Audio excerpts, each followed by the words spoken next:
Pedimos disculpas, hubo un problema de conexión. Ya estamos de vuelta. En un momento volvemos a estar en conexión con el profesor Armando López.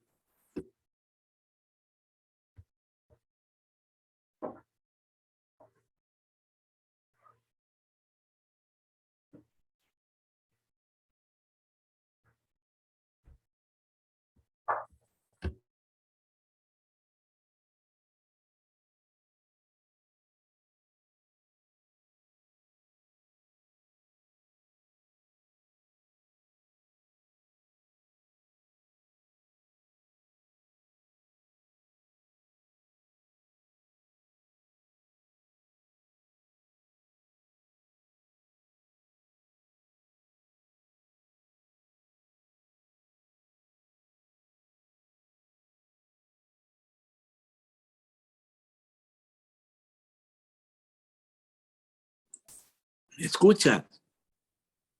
¿Ya me escucha? Bueno, ¿ya me escucha? Bueno. Bueno, profe, estamos aquí. ¿Ya me escucha? ¿Me escucha? Sí. Sí, nosotros también lo escuchamos. Es que hubo un problema de conexión. Ya estamos de vuelta. Muy bien. ¿Quieres que continúe? Son suyos, profe. Tengo tiempo. Sí, sí. Bien, estaba hablando del duraznillo.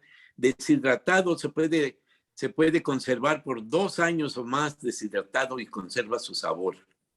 Y se pueden hacer cosas muy interesantes con él. La siguiente.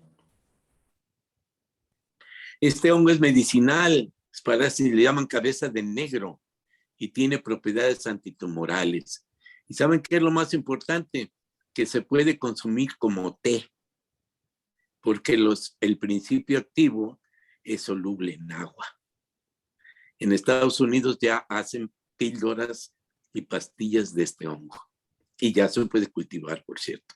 La siguiente. Este es uno de los más sabrosos que hay, que es el tecomate, que le llaman aquí Amanita caesaria. Es muy consumido y muy caro aquí también. La siguiente.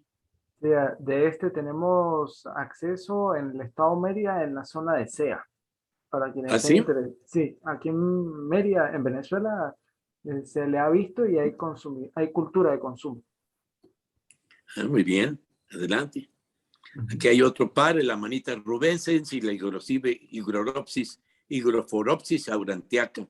También son muy consumidos. La siguiente. Bueno, de hecho, los que estoy ilustrando son muy consumidos. Estas les llaman escobetas y también les llaman pechugas porque el hongo se deshilacha así como si fuera carne de pollo. Por eso les llaman pechugas también. La siguiente. Son varias especies de ramaria. Aquí están otras. Heliophyllum de castis, que en Japón le llaman emoji. También se hacen pastillas y cápsulas de este hongo y se puede cultivar. La siguiente. Los rúsulas y el Lactarius índigo, que es de color azul, son también muy consumidos, aunque su sabor no es tan bueno como otros. Yo los he probado y hay otros mejores. La siguiente. Aquí el Lactarius delicioso, que se mancha de verde. Y este que le llaman calaveritas, que son unas comisetos que ofrecen unas cazuelitas, también son comestibles. La siguiente, por favor. Estos que les llaman gachupines, como porque tienen una boina en la parte superior, también son muy populares.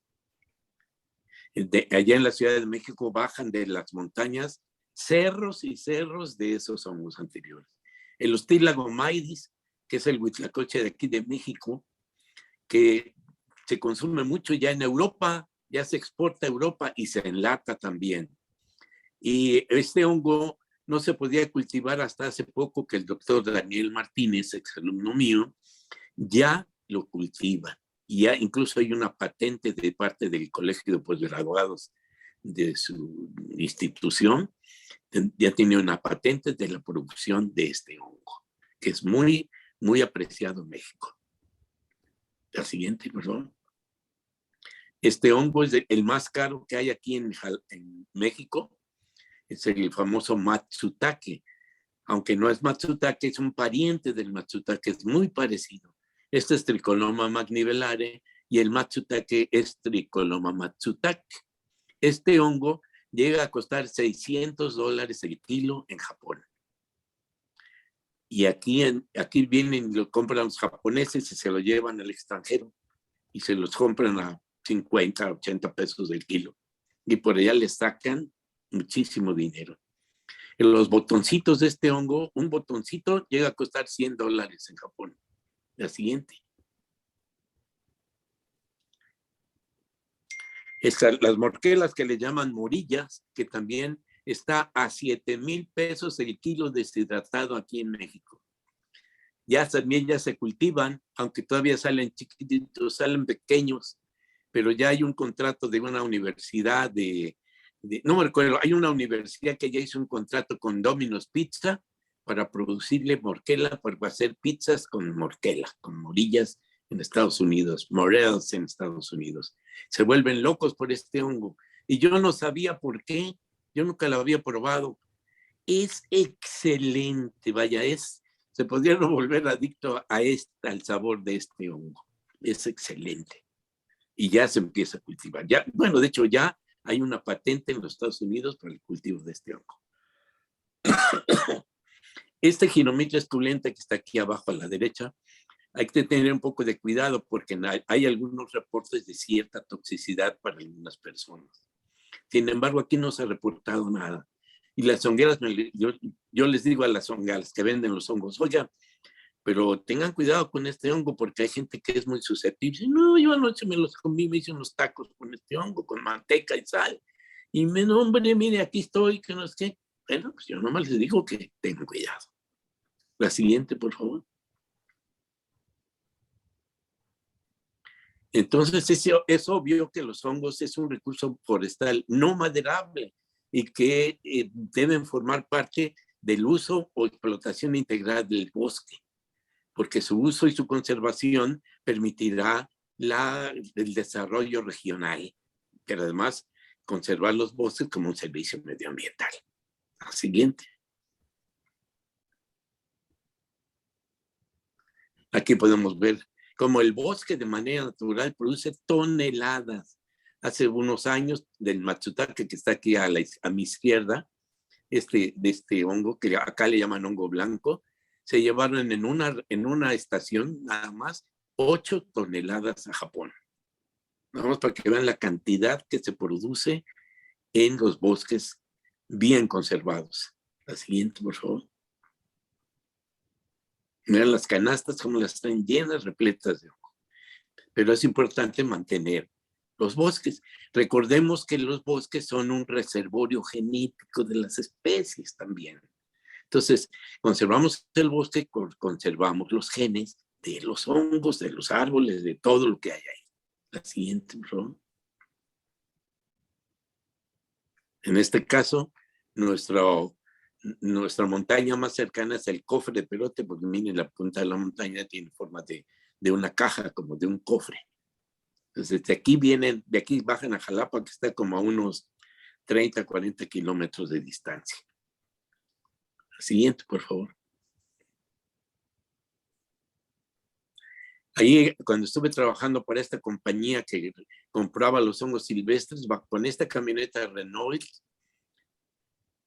bajaba yo 500 kilos diarios cada vez que iba yo a recolectar y a comprar los hongos allá. Teníamos una casa en el poblado más cercano, donde teníamos unas deshidratadoras que trabajaban día y noche para hacer el producto deshidratado de estos hongos, principalmente boletáceos. Siguiente, por favor. Y aquí como cuando se compraban los hongos, se compraban cantarelos, de abajo, que es el amarillo, el duraznillo, y los boletáceos, como unas 15 especies diferentes de boletáceos comestibles. Y toda la gente salía a colectar sus hongos, incluso toda la familia, desde las 5 de la mañana ya llegábamos como al mediodía allí al poblado y desde que nos veían gritaban, ¡ay, vienen los hongueros! Y ya se formaban nosotros a escoger las especies, porque hay que checar cada espécimen, no se vaya a ir un hongo tóxico. Entonces hay que estar, yo como responsable del técnico de esta situación, yo tenía que checar hongo por hongo, que fuera el hongo adecuado. La siguiente. Para eso hay que tener una muy buena formación en taxonomía de los hongos, por cierto. Y aquí está, por eso este es mi colega Juventino García Alvarado, que trabaja conmigo desde hace muchos años. De esta manera procesábamos estos boletáceos rebanados y se ponían en contenedores y a deshidratar. La siguiente, por favor. Y estos son algunos de los ejemplares grandes que había en la zona del bosque. La siguiente, por favor. Por cierto, cada uno es una especie diferente. Aquí en la construcción de las deshidratadoras. Eso no me lo enseñaron en la Facultad de Biología, pero yo lo tuve que aprender sobre la marcha. ¿Cómo se hace una deshidratadora? Teníamos 8 deshidratadoras. La siguiente. Y este es este es el género Suillus granulatus, Suillus americanos. Son como 3 o 4 especies de Suillus y esta es la manera en cómo los preparábamos para la deshidratación. La siguiente. Este es el hongo, el duraznillo. Vean la cantidad de duraznillo que se propone. Es el duraznillo. Y miren esta persona. Hay personas ahí en esa zona que viven de los hongos. Se van a cosechar los hongos durante 6 a 8 meses y obtienen muy buen dinero. Ya las casas de estas personas que viven en la montaña ya no son de tejitas o de cartón o de palitos, ya son de cemento y de ladrillo, porque la gente ya tiene un estatus socioeconómico más elevado actualmente, que van y venden más hongos cada día, porque cada vez hay más demanda de estos hongos. La siguiente, por favor. Aquí está deshidratándose y el producto aquí abajo a la derecha, el producto final. La siguiente, por favor. Estas son las morillas. Como les digo, ya deshidratado está en 7,000 pesos el kilo. Es caro este hongo. Y este hongo es más de invierno, como a partir de octubre aquí en mi zona, a partir de octubre empieza a salir hasta como por enero, febrero. La siguiente, por favor. Y aquí está el producto. Aquí están ya los hongos deshidratados. Otra persona se encargaba de la comercialización. Entonces, yo la parte técnica, yo la colecta, la revisión, la procesamiento, y otra persona se dedicaba a la comercialización del producto. El extranjero o en México, en algunas partes, etcétera, ya era su problema. La siguiente, por favor.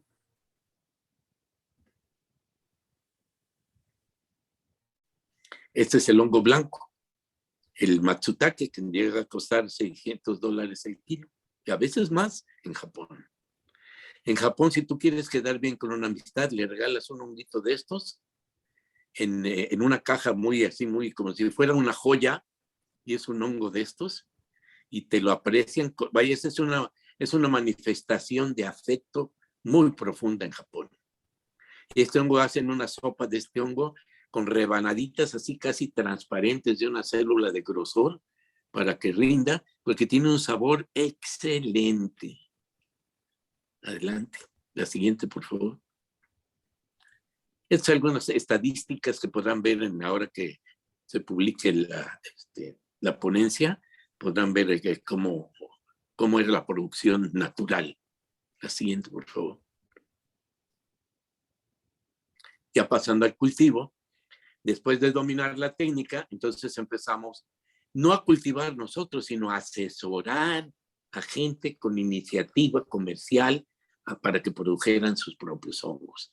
Pero todo viene a nivel de información, publicidad, cursos populares, cursos gratuitos o cursos con un cobro mínimo, etcétera. Y entonces se van enganchando la gente que tiene intereses comerciales. Y ahora ahí donde viene la parte comercial también, yo como profesionista, yo te asesoro, yo te cobro o me asocio o una serie de cosas, ¿no? Y aquí hay algunos de los ejemplos de cursos y de asesoramiento de plantas productoras de hongo. Lo siguiente.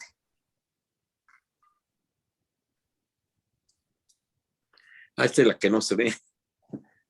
Entonces, lo que hay que hacer todavía para el desarrollo sustentable es elaborar el catálogo ilustrado de las especies, con los estudios taxonómicos para poder identificar las especies. Hay que estudiar la productividad natural de los hongos, hay que hacer cómo se desarrollan los cuerpos fructíferos, hay que estudiarlos. No lo hay, no lo hay.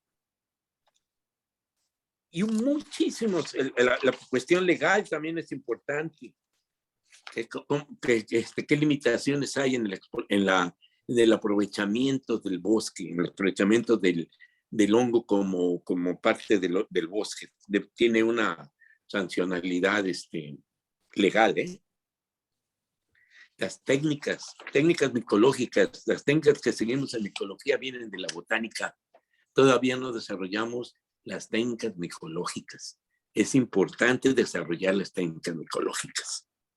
Hay que incrementar la producción. Ya hay técnicas para incrementar la producción in situ de las especies.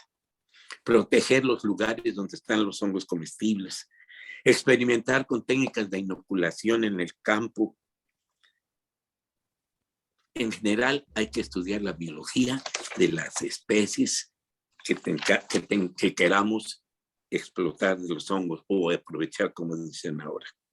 En el caso de los cultivos de hongos, el cultivo artificial, ya sea en casa industrial o semi-industrial, puedo decir que en mi investigación, los objetivos por los cuales se desarrolló mi investigación ya fueron cumplidos.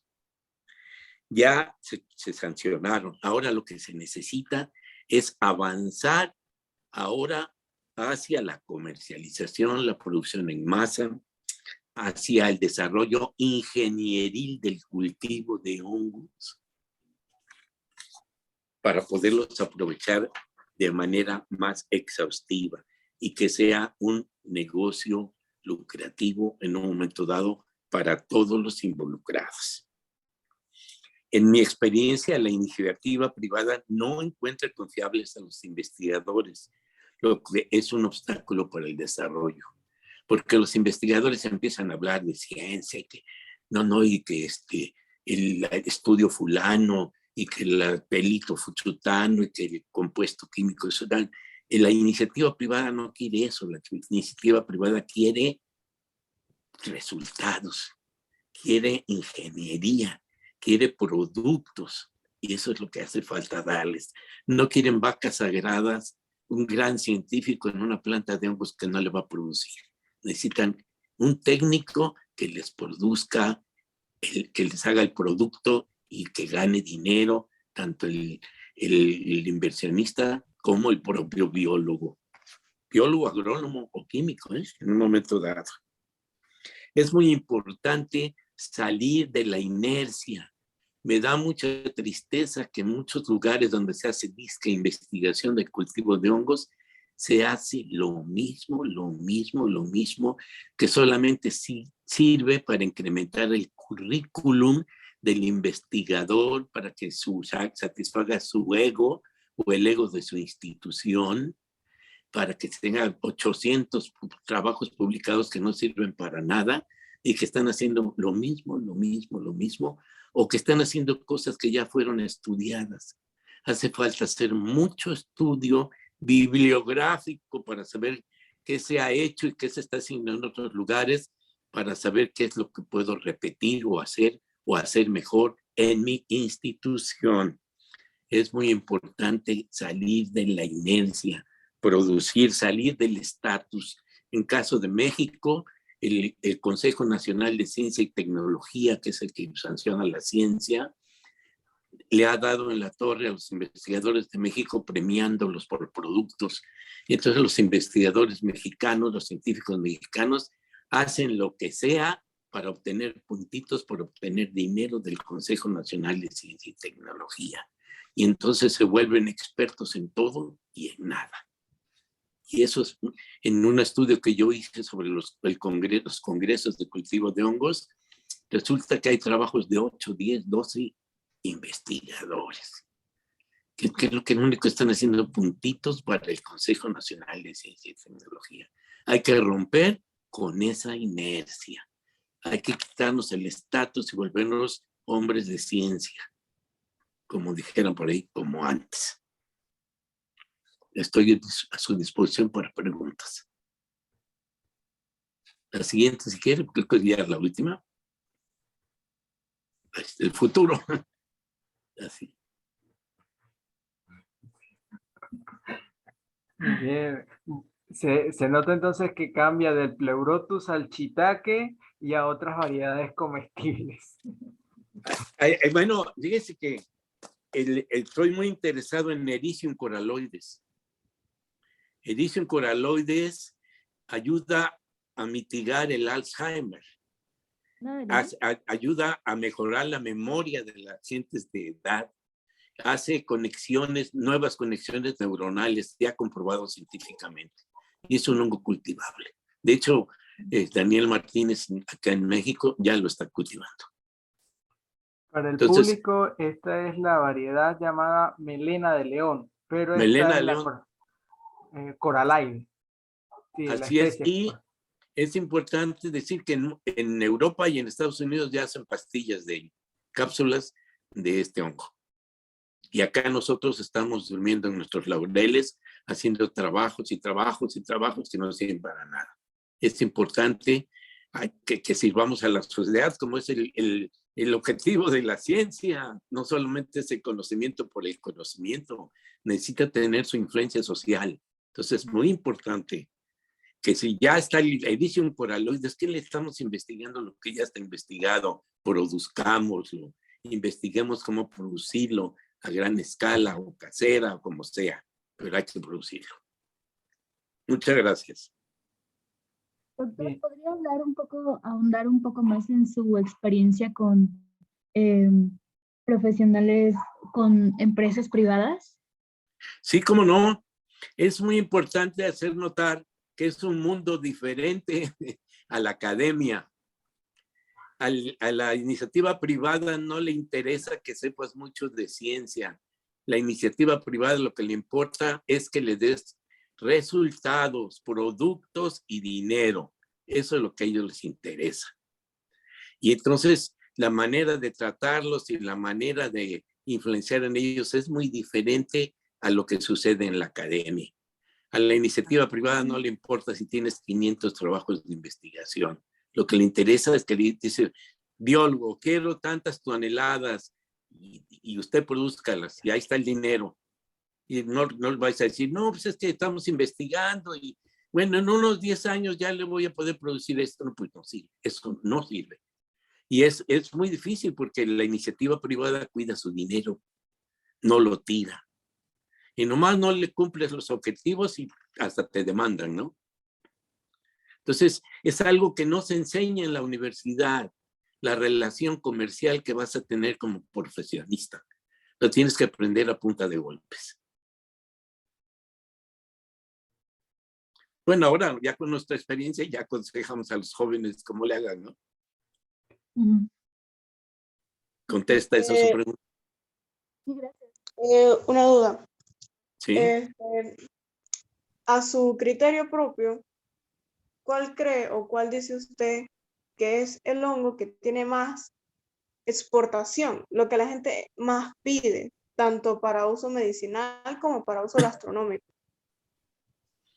Pues hay varios. Como le digo, las morillas son internacionalmente reconocidas.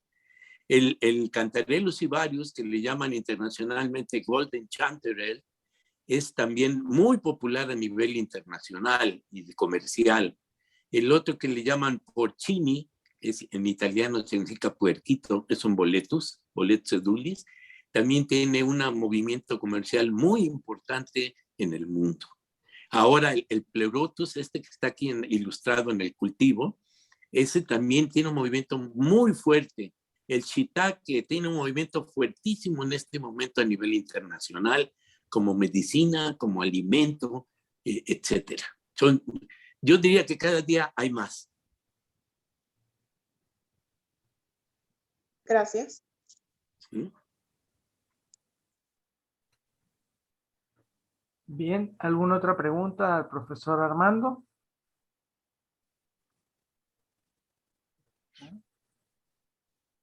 Sí, yo tengo otra. Porque Sí, por lo diga. menos el hongo, me corrige si lo digo mal, el del huitlacoche, Huitlacoche. claro, yo ya he tenido, he leído sobre ese, de casualidad que lo había leído y pues usted lo mencionó.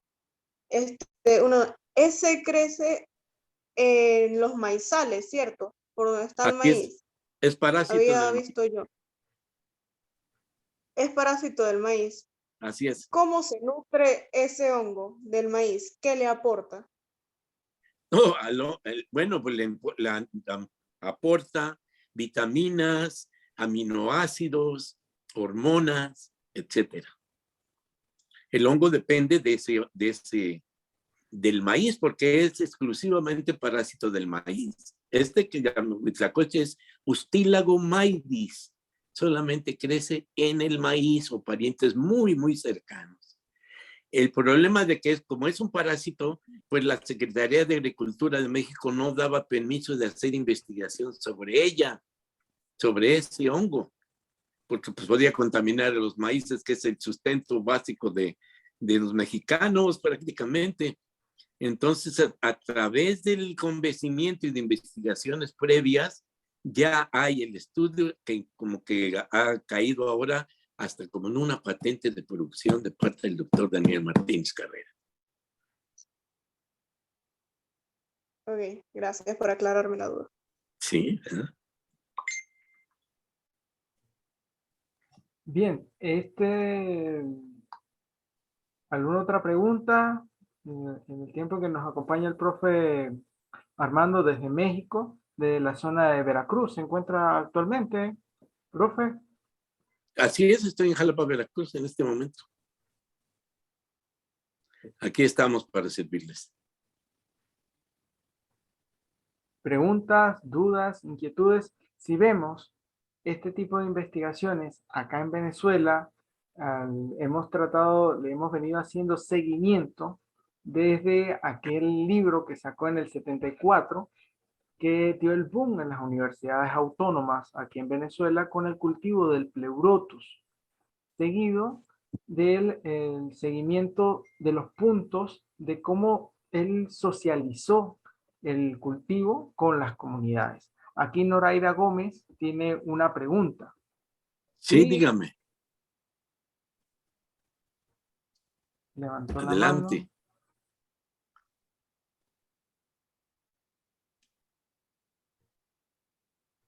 Estamos teniendo, algunos están teniendo problemas de conexión. Si no pueden habilitar el micrófono, ajá. ¿Me oyen? Sí, Sí, le escucho. Ok.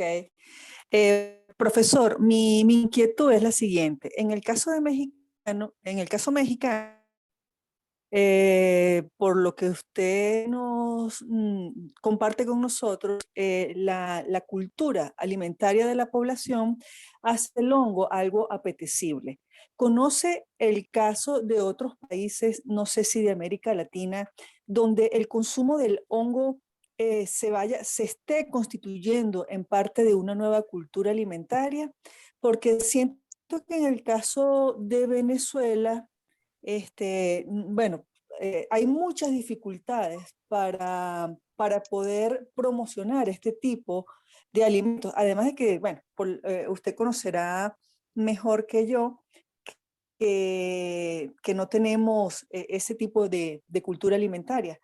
Pero como usted habla ahora de la comercialización, yo estoy pensando en el mercado latinoamericano. Y como le digo, veo que México tiene una cultura que favorece el consumo de este producto, pero quizás en otros países no. O no sé si mi percepción es errada. Pues mire, No está errada, pero eso pasó en México.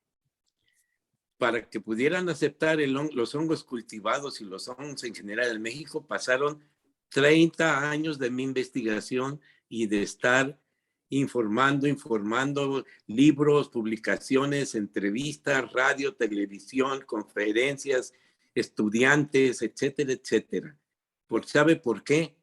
Porque al igual que en México, otros países de Latinoamérica y de América, fuimos conquistados. Y fuimos conquistados y al conquistarnos se perdieron nuestras costumbres básicas. En el caso de México, su cultura azteca y de otras culturas que vivían en México, conocían mucho los hongos comestibles, alucinógenos y demás. Cuando llegaron los españoles, dijeron que eso era del demonio. Y entonces la Santa Inquisición mataba a toda la gente que tenía hongos porque eran del demonio. Y entonces se estableció un vínculo demoníaco entre los hongos y la población, en la nueva población. No importaba que fueran comestibles, alucinógenos, etcétera. Hongo era hongo y hongo era el diablo.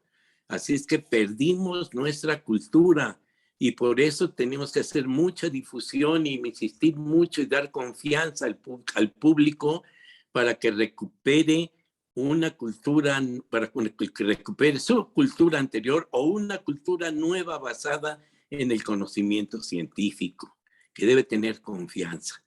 En nuestro caso, los hongos alucinógenos también nos causaron mucho daño porque la gente no quería comer hongos porque se fuera a alucinar. Se acordaban mucho de María Sabina y los hongos sagrados de Oaxaca porque los hicieron muy famosos, los hippies. Y entonces pues, todo el mundo le daba miedo a los comer hongos.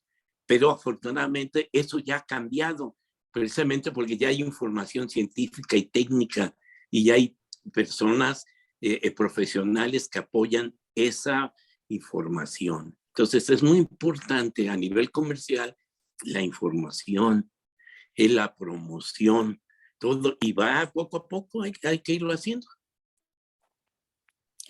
Gracias, profesor. Me queda Sí, clara la idea.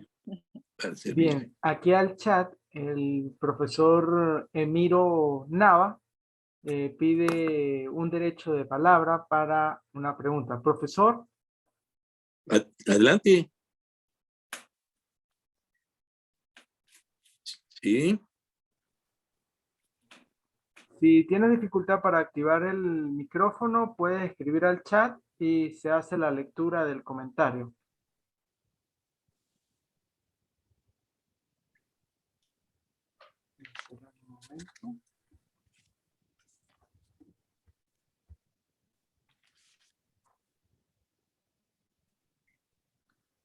Después quisiera adquirir el video. ¿Se puede? Sí, sí, profe. Ah, bien.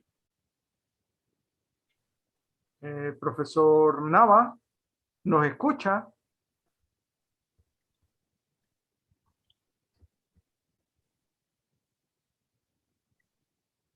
Bien, creo que no se conectó. Bien, al terminar el evento vamos a facilitar. Ah, ok. Nos comenta que disculpen, va a preparar la pregunta por el chat. Somos todos oídos a su pregunta. Uh-huh.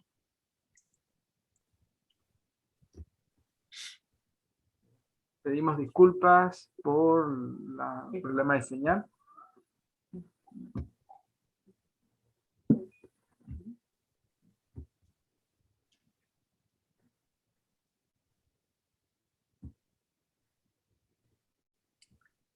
Bien, aquí nos preguntan, ¿cómo avanzó esa cultura desde la comunidad hacia los espacios más grandes? Es decir, desde el manejo artesanal a la producción industrial. Sí, más bien fue al revés.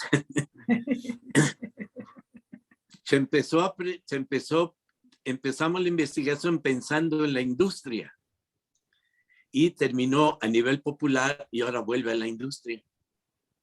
Ya que se hizo importante, ahora ya hay interés industrial. Pero en principio fue industrial, no se pudo, se convirtió en popular, en casero, en local, y ha sido de tanta importancia que ahora ya se empieza a pensar, o de hecho ya muy avanzadamente, se piensa en industrial otra vez, de semi-industrial a industrial, porque las condiciones socioeconómicas de México no permiten mucho ahorita el desarrollo de las industrias, pero el interés está ahí. Ok. Dice, ok, muchísimas gracias. Quiero servirle. A ese punto, profe Armando, en el caso de Venezuela, la profesora Gómez preguntaba que si se podría dar en el desarrollo del seguimiento a sus trabajos y las inquietudes que se le generó a usted arrancar con el cultivo de Pleurotus para capacitar a ese personal mexicano en el cultivo, es el mismo problema que tenemos actualmente para poder desarrollar una cultura de cultivo. Y es que si no tenemos al venezolano capacitado desde el hogar, de cómo desarrollar la actividad, de cómo sembrar el hongo, como si fuera a sembrar una semilla de tomate para sacar la plántula y obtener el fruto, no se puede arrancar este tipo de industria. Sí, precisamente es lo que me comentaba. No se puede, pues entonces a nivel popular. Y a nivel popular hay que seleccionar ciertos lugares. Yo estoy seguro que en Venezuela hay lugares donde sí se consumen los hongos comestibles, en zonas boscosas. Hay mucha relación cultural en toda Latinoamérica. Y sí debe haber consumo de hongos comestibles. Entonces, o si no, pues hacer una nueva cultura en ciertos grupos que pudieran tener la opción de aprovechar este recurso. Pero todo eso es, primero, la técnica, tener la técnica. Después, promoción, difusión, información. Luego, formación de personal. Algo que es muy formativo son las tesis de maestría, de doctorado, de licenciatura. Entonces son muy formadoras de profesionistas, de estudiantes que hagan. Es más, promover el autoempleo. De hecho, el curso que yo doy de cultivo de hongos era para autoempleo, aunque la universidad no me dejó ponerle esa palabra. Porque si usted aprende las técnicas, puede producir 300 kilos fácil por semana en su casa. El problema es venderlos. Pero en principio, hablando técnicamente, usted en su casa, en un módulo de plástico, a muy bajo costo, puede producir de menos 300 kilos cada semana, después de cierto tiempo de incubación. Pero eso es un autoempleo. Usted puede ganar más que una secretaria, que un mecánico, que muchos profesionistas o muchas personas que tienen trabajos de nivel medio. Y ya poco a poco ir creciendo hasta tener una industria. Pero ese es el trabajo. Sí, eso es lo que en el proyecto de plan de cultivo de hongos venimos desarrollando para fomentar, capacitar en este tipo de actividades y asegurar bien una soberanía económica, socioeconómica en los hogares y una seguridad alimentaria, que es lo que promueve el cultivo de Pleurotus, por ejemplo, por su facilidad de cultivo y el diversificarse después en otras variedades. Es lo que Así es. buscamos en nuestro programa de cultivo acá en Venezuela, fortalecer y establecer. Claro, lo aplicamos desde las escuelas de primaria y desde bachillerato.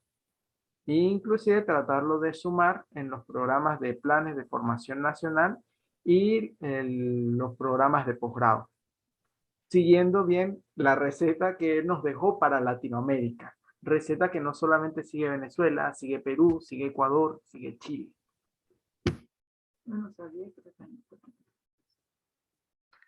Así es importante desarrollar también un liderazgo. Se necesita un liderazgo. En este caso, Jalapa fue el líder nacional de cultivo de hongos. ¿Por qué? Porque ahí estaba yo que lo comencé y ahí estaban mis alumnos, los primeros alumnos que empezaron a estudiar el cultivo de hongos, estaban allí y daban asesorías y empezaron a proyectar como profesionistas. Antes que doctorados, ya eran profesionistas con experiencia en el cultivo. Entonces, Jalapa tenía la fama de ser la ciudad de los hongos cultivados. Eso estableció un liderazgo. Si alguien quería estudiar cultivo de hongos, tenía que venir